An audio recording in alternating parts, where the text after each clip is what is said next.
सभी कार्यकर्ताओं ने आज से नहीं, मैं आज से नहीं देख रहा हूं, 1996 और 1998 से जब हम लोगों ने गोरखपुर में माफियाज के खिलाफ, मच्छर के खिलाफ, इंसेफ्लाइटिस के खिलाफ, यहां की दुर्व्यवस्था के खिलाफ आवाज बुलंद की और गोरखपुर का वह मॉडल प्रदेश का मॉडल बना जो आज हम सब प्रदेश के अंदर लेकर के चल रहे हैं। याद करिए, माफिया और मच्छर के खिलाफ हमारी लड़ाई गोरखपुर से प्रारंभ हुई थी। आज उसकी सुखद अनुभूति पूरा प्रदेश कर रहा है। हमारे SC/ST कमीशन के उपाध्यक्ष बेचन राम जी भी हैं। बेचन राम जी अब इधर आइए भाई।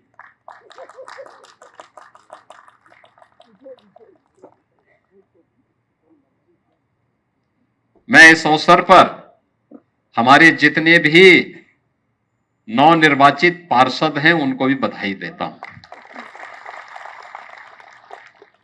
यहां पे सब पार्षद आए हैं क्या?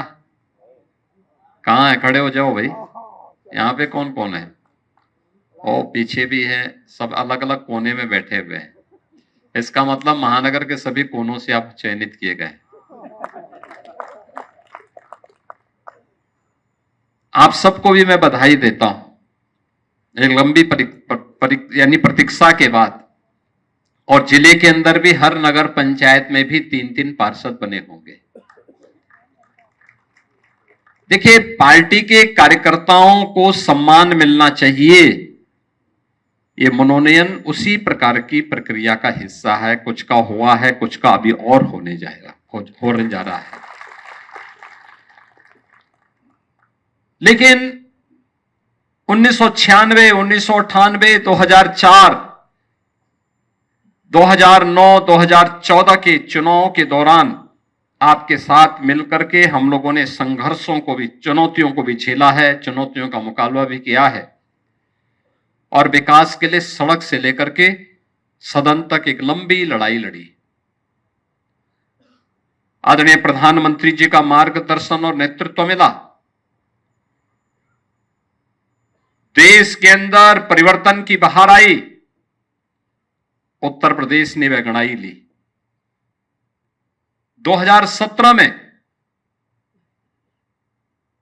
19 मार्च को पहली बार और 25 मार्च 2022 को दूसरी बार उत्तर प्रदेश की बागडोर भारतीय जनता पार्टी के हाथों में एक साथ आई है। पहली सरकार है जिसने अपने 5 वर्ष के कार्यकाल को सफलतापूर्वक पूरा करने के उपरांत सफलतापूर्वक 2/3 मेजोरिटी के साथ जीत करके धमाकेदार विजय प्राप्त की है। यह तब हुआ है जब कार्यकर्ता जमीनी धरातल पर लग करके काम किया। आज गोरखपुर हो या पूर्वी उत्तर प्रदेश का कोई जनपद या प्रदेश का कोई जनपद, आज उसके विकास के कार्यों के लिए संघर्ष नहीं करना पड़ता है। आज उसे जनता से जुड़ी हुई समस्या को लेकर के जूझना नहीं पड़ता है। आज पूर्वी उत्तर प्रदेश के लोगों को बीमारी से तड़पना नहीं पड़ता है। किसी भी प्रकार की व्यवस्था और अराजकता से वह आज बेखौफ होकर के एक सुरक्षित माहौल में, मच्छर और माफिया से मुक्त वातावरण में अपने आप को, एक सुरक्षित माहौल में अपने आप को पाता है। और यही नहीं,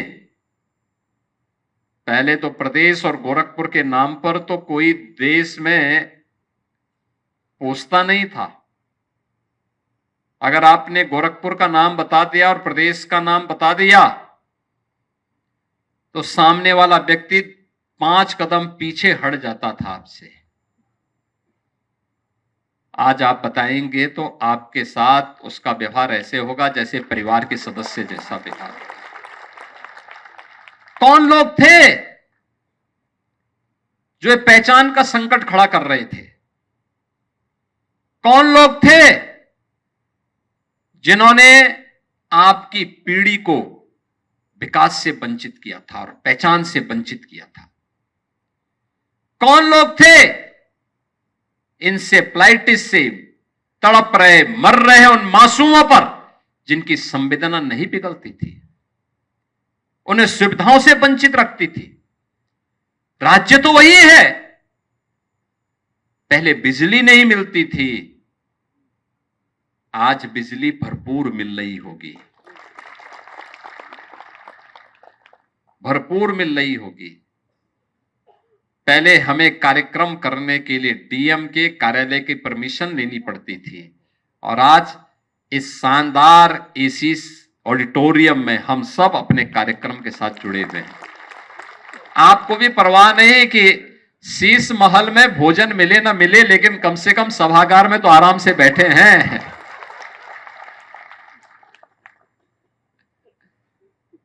ये महाराज भगवान की देन। देखिए, यही होता है। ये तो तय है कि रवि किशन जब तक तीसरी बार नहीं चुनेंगे तब तक वह आपको खिलाएंगे नहीं। लेकिन खतरा भी है महिला आरक्षण का है।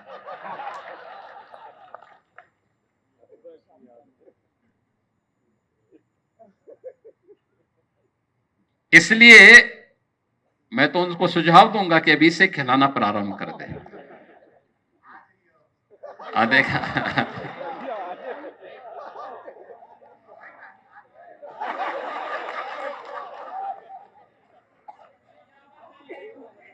देखो तो फिर यहां से, अच्छा मुझे बताओ, रवि किशन आज ही दिखाई दे रहा है या कल परसों भी थे? वैसे कह रहे थे कि मैं हर वार्ड का दौरा करके आया हूं नगर के अंदर, लेकिन कलाकार के रूप में उन्होंने अच्छा काम किया है, एक भोजपुरी कलाकार के रूप में भोजपुरी संस्कृति को वैश्विक मान्यता दिलाने में योगदान दिया है। और कला का सम्मान होना चाहिए। हर व्यक्ति में कुछ ना कुछ प्रतिभा होती है। जैसे सोने के दाम कैसे होते हैं, पुष्पदंत जैन जी ही बता पाएंगे।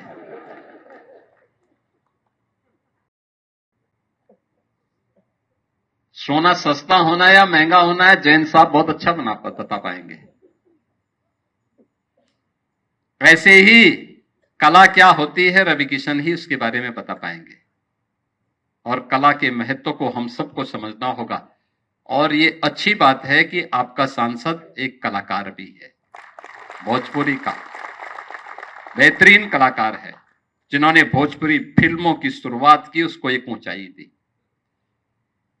और आज उसकी पहुंच हो रही थी। मैं एक दिन देख रहा था कि हिंदी फिल्मों के एक बहुत बड़े जो हीरो हैं, गोविंदा भी और भोजपुरी फिल्मों में काम करेंगे। मैं देख रहा था एक दिन। लेकिन ये अच्छी बात है।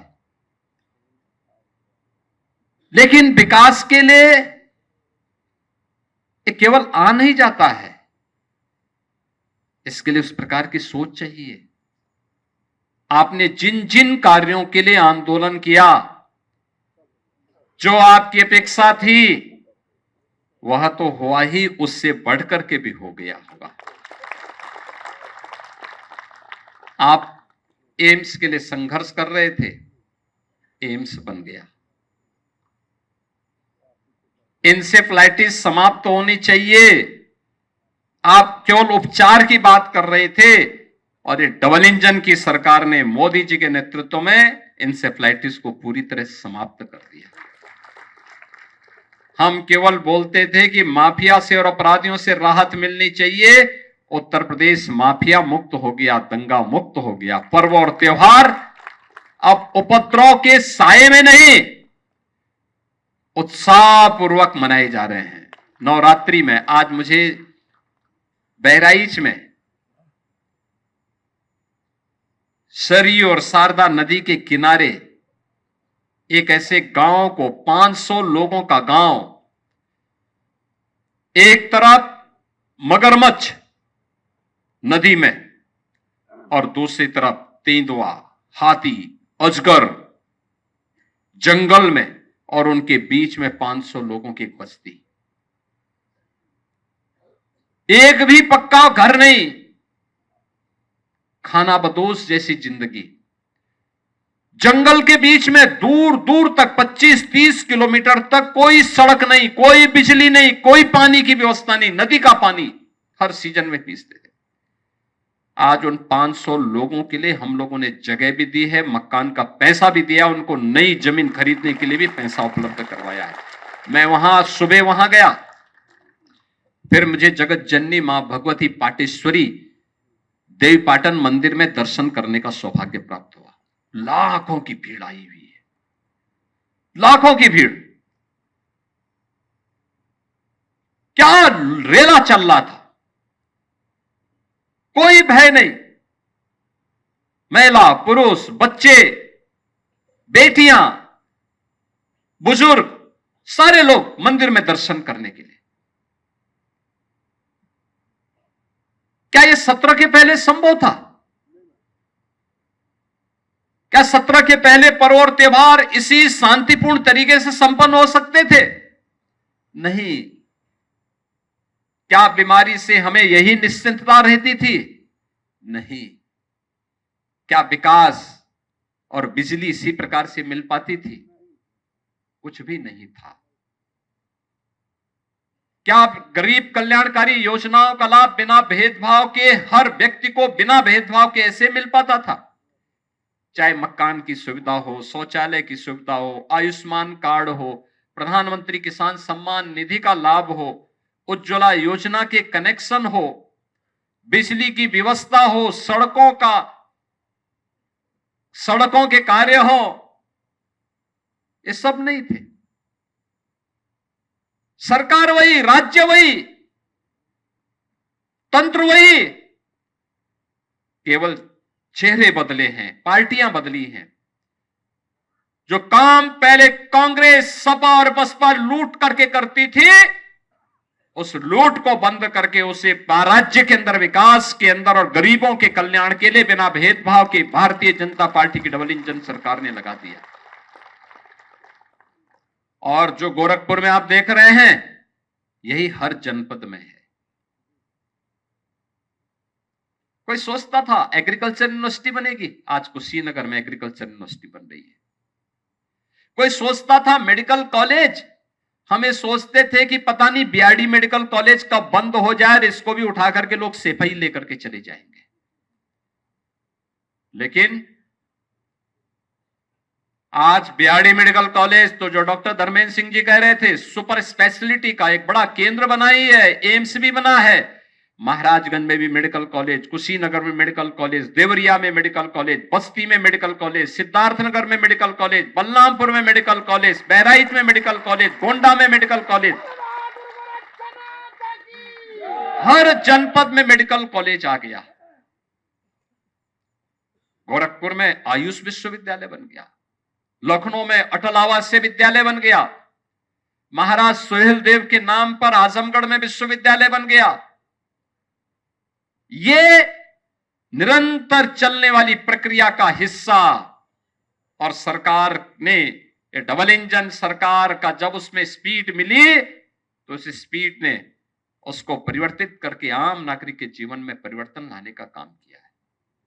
बहनों और भाइयों, इसीलिए जो ये स्पीड बनी हुई है, यही स्पीड बीमारू राज्य से प्रदेश को भारत की अर्थव्यवस्था का एक ग्रोथ इंजन बना दिया है। आज देश के अंदर कुछ भी होता है उसमें यूपी की गिनती होती है, अच्छे कार्यों में यूपी की गिनती होती है। देश के अंदर अगर यूपी का कोई भी नौजवान चला जाता है, उसके सामने पहचान का संकट नहीं है, उस सम्मान की निगाहों से देखा जाता है, क्योंकि लोगों को मालूम है यह भारत की विरासत की भूमि है। जिस अयोध्या में पहले जाने पर पुलिस की लाठियां मिलती थी, पुलिस की गोलियां मिलती थी, सरकार की प्रताड़ना मिलती थी, दुर्व्यवस्था मिलती थी, आज वह अयोध्या दुनिया की सुंदरतम नगरियों में से एक नगरी बन गई है। अयोध्या में भगवान श्री राम का भव्य मंदिर का निर्माण हो गया। कितना भव्य मंदिर अयोध्या में हो गया, जो कोई आता अभिभूत होकर के जाता है। अभी के कार्यकर्ता, जिन लोगों ने संघर्ष में कुछ योगदान किया था, वे कार्यकर्ता वहां गए थे, उनकी आंखों में आंसू थे। देख करके मैंने पूछा उन लोगों से, भाई क्या है, क्यों आपकी आंखों में आंसू? उन्होंने कहा, देखिए आंसू खुशी के आंसू हैं। हमें अपनी तपस्या को सार्थक होते हुए देख करके आंसू हमारी आंखों में है कि हमने इसी मंदिर के लिए तो प्रभु के प्रति अपने कर्तव्यों का निर्वहन किया है। और आज ये भव्य मंदिर हम देखते हैं तो प्रभु के प्रति कृतज्ञता ज्ञापित करते हैं और मोदी जी के प्रति और आपके प्रति भी धन्यवाद ज्ञापित कर रहे हैं कि आप लोगों ने अवसर हमें दिया कि हमारी पीढ़ी को सौभाग्यशाली बना दिया है। कई पीढ़ियां आई, देखती रह गई, नहीं हो पाया। राम मंदिर आज बन गया है।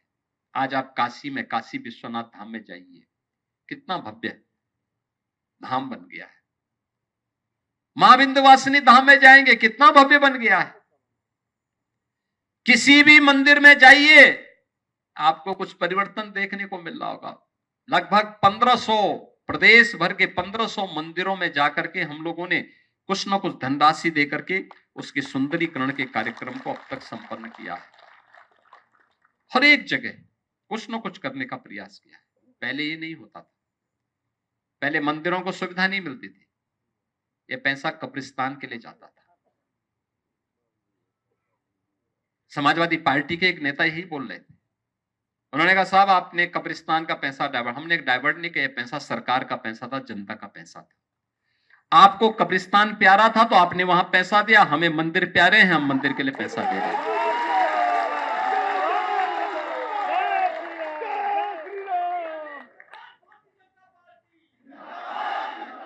जिसको जो प्यारा होता है वो वही करता है। लेकिन याद करना, जब ये सुखद अनुभूति आती है, हमने हर जगह आपके प्रत्येक मंडल में, वार्ड में, बूथ में ये 3 प्रकार की पुस्तकें गई होंगी। मैं सभी बूथ अध्यक्षों से कहूंगा, सभी वार्ड अध्यक्षों से कहूंगा, बूथ पे बूथ की टीम कम से कम इस कार्ड को पढ़े और अपने बूथ के 10 लोगों को ये पुस्तक जरूर दें, 50 लोगों को ये पुस्तक जरूर दें, ये फोल्डर जरूर उपलब्ध करवाएं, अलग अलग व्यक्ति को, और पढ़ें भी कार्यकर्ताओं के बीच में। वार्ड स्तर पर भी इन विकास कार्यों पे चर्चा होनी चाहिए।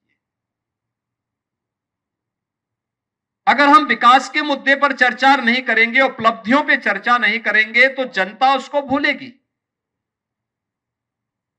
और याद करना, हमने जो चुनौतियां देखी हैं, प्रदेश के सामने पहचान का जो संकट खड़ा हुआ था, ये माफिया और मच्छर के पीछे कुछ था तो ये जातिवाद की राजनीति थी, परिवारवाद की राजनीति थी, जो एक होनहार कार्यकर्ता को आगे बढ़ने से रोकती थी। एक ही परिवार के सब लोग भर जाते थे, एक ही उससे जुड़े हुए सारे लोग भरते थे, फिर खजाने में लूटपाट करते थे। एक गरीब टकटकी निगाहों से देखता रहता था, उसको कुछ नहीं मिलता था। विकास से हर जनता प्रताड़ित होती थी, लेकिन जाति के नाम पर बढ़ते थे, दंगाइयों से कटते थे, और प्रदेश में उत्सव का उत्साह समाप्त होता था, क्योंकि उपद्रवी हावी हो जाते थे। अब उपद्रव नहीं है, उत्सव है, उत्साह का माहौल है। जो विकास हो रहा है, इस विकास की प्रक्रिया के साथ हम सबको जुड़ना है। जिन लोगों ने प्रदेश को तबाह किया था, प्रदेश को दंगों की आग में झोंका था, प्रदेश को पहचान के मोहताज की ओर धकेलने का काम किया था, उनके पाप से उन्हें मुक्ति ना मिले, इसके लिए कोई भी ऐसा कार्य नहीं होना चाहिए जो उनको मुद्दा बनाने का अवसर मिल सके। मोहरा नहीं बनना है विरोधियों का। जो लोग विरोधियों का मोहरा बनना चाहते हैं उनको बनने दीजिए। आप सब सावधान होकर के इस बारे में ध्यान रखना। विरासत और विकास की जिस प्रक्रिया को प्रधानमंत्री मोदी जी ने आगे बढ़ाया है, हर बूथ पे, हर वार्ड में, हर मंडल में, हर जनपद में और हर क्षेत्र में, पूरे प्रदेश में उस माहौल को, उस मोमेंटम को बनाए लेकर के हमें आगे बढ़ाना है। डबल स्पीड से जब हम चलेंगे ना, तो साइकिल का पंचर तो हमेशा पंचर ही रहेगा, वो हमेशा के लिए धराशायी हो जाएगी। ये तो बुलेट ट्रेन की स्पीड से चलती है ये डबल इंजन की सरकार। तो साइकिल कहां मुकाबला कर पाएगी? वो एक पंचर साइकिल कहां मुकाबला कर पाएगी? इसलिए ये जातिवाद की राजनीति से, किसी भी प्रकार की अराजकता की राजनीति से, विभाजनकारी राजनीति से, नकारात्मक राजनीति से सावधान और सतर्क रहते हुए हमें विकास की इस प्रक्रिया के साथ हर बूथ पर कार्यक्रम होने चाहिए। और मैं चाहूंगा कार्यकर्ता महानगर के अंदर, राजेश जी महानगर के अंदर अपनी महानगर की टीम के साथ एक पोर्टल विकसित करिए। हर कार्यकर्ता अपने उसको अपलोड करे हर बूथ के अंदर।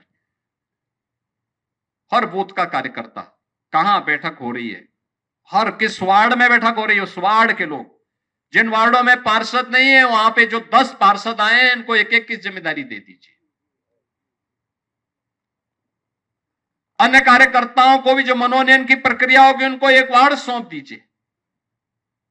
उन वार्डों में जाकर के वहां के कार्यकर्ताओं के साथ संवाद बनाए, पूर्व पार्षद के साथ, हमारा जो प्रत्याशी था उसके साथ संवाद बना करके और मजबूती के साथ, बिना किसी भय के, बिना किसी संकोच के, बिना किसी दबाव के हमें विरासत और विकास की इस प्रक्रिया को मजबूती के साथ आगे बढ़ाना है। आपको मैं इस बात के लिए आश्वस्त करता हूं, हम लोगों ने आपके बीच साथ मिलकर के संघर्ष किया है। गोरखपुर की सड़कों पर लोग मुझसे कहते थे, अरे आप साधु हैं, आपको ये नहीं करना चाहिए, आपके पास क्या कमी है? तो मैंने कहा, कुछ पाने के लिए आए हैं क्या हम यहाँ पे?